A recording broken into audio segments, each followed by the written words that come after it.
नमस्कार दोस्तों, प्रणाम। नए एक ब्लॉग में मैं जलस सिंह आप सभी का स्वागत करता हूं, अभिनंदन करता हूं, वंदन करता हूं। 1 अप्रैल 2026 से भारत में शुरू होगी नई जनगणना। जी हाँ मित्रों, जिसका इंतजार हमें लंबे समय से था। आप सभी जानते हैं कि हर 10 साल के अंतराल पे देश में जनगणना होती है और 2011 की जनगणना के बाद 2021 में भारत में जनगणना होनी थी। लेकिन आप जानते हैं कि विश्व की और सदी की सबसे बड़ी महामारी कोरोना के वजह से यह जनगणना नहीं हो सकी, वह टलती गई और अब सरकार ने अधिसूचना जारी कर दिया है। 1 अप्रैल 2026 से भारत के एकमात्र जो केंद्र शासित प्रदेश है, माने एक केंद्र शासित प्रदेश से मेरा तात्पर्य है कि केंद्र शासित प्रदेश तो 8 हैं देश में, लेकिन एक जो है लद्दाख में 1 अप्रैल 2026 से होगी और बाकी जो देश के अन्य राज्य हैं या केंद्र शासित प्रदेश हैं वहां पर 1 मार्च 2027 से जनगणना प्रारंभ होगी। प्रथम चरण में जो लद्दाख में 1 अप्रैल से शुरू होगी या उसके बाद भी जो 2027 में होनी है, सबसे पहले जो डाटा कलेक्ट करने वाले हमारे जनगणना कर्मी हैं वह लोग जाएंगे और सबसे पहले 1 अप्रैल 2026 से लद्दाख के घरों की गणना होगी।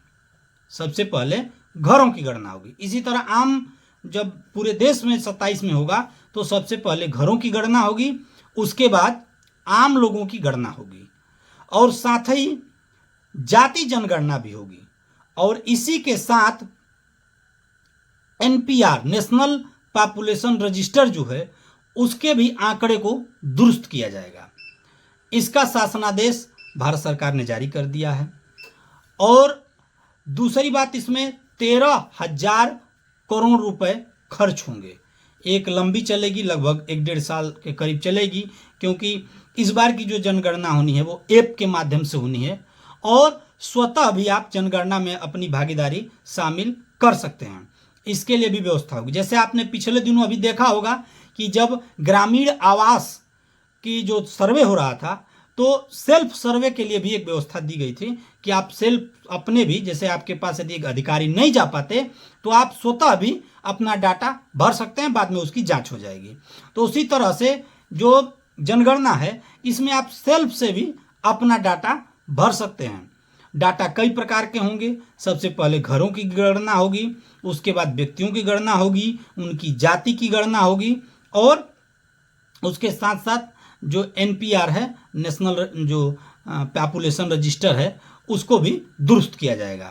तो आप जानते हैं कि जनगणना जो होती है हर 10 साल पे, तो उसके माध्यम से जो सरकार स्कीम्स बनाती है, जो योजनाएं बनाती हैं, चाहे वो आवास देना हो, चाहे शौचालय देना हो, चाहे अन्न अनाज देना हो या कोई भी चीज़ देना हो, तो वो कैसे देगी सरकार, उसको देने के लिए एक आंकड़ा चाहिए ना, उसी हिसाब से तो बजट बनाएगी। उसके बाद आय व्यय का भी ब्यौरा बनता है कि भाई कितने लोग गरीब रह गए, कितने थोड़ा गरीबी से ऊपर उठ गए, किनको देना, इस तरह का विधिवत उसमें डाटा होती है। तो वो डाटा पूरा लिया जाएगा। मित्रों, भारत में जनगणना का इतिहास 1872, जब यह देश गुलाम था और अंग्रेजों का शासन था, तब से शुरू हुआ। 1872 से हर 10 साल पर जनगणना प्रारंभ हुई। 1872 में आंशिक हुई और उसके 1 साल बाद 1881 में, 10 साल बाद 1881 में संपूर्ण जनगणना पहली बार भारत में हुई।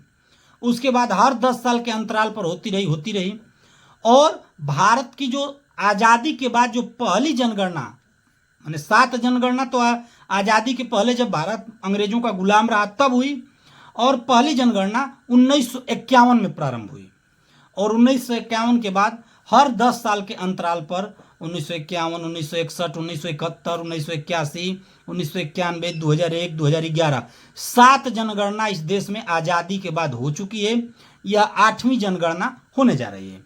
पहले की जनगणनाओं में थोड़ा समय लंबा लगता था क्योंकि पूरे देश से ऑफ द रिकॉर्ड, मतलब कागज पे, रजिस्टर पे डाटा इकट्ठा किया जाता था, फिर उसको भेजा जाता था। अभी क्या है कि इस बार की जनगणना ऐप के माध्यम से होगी।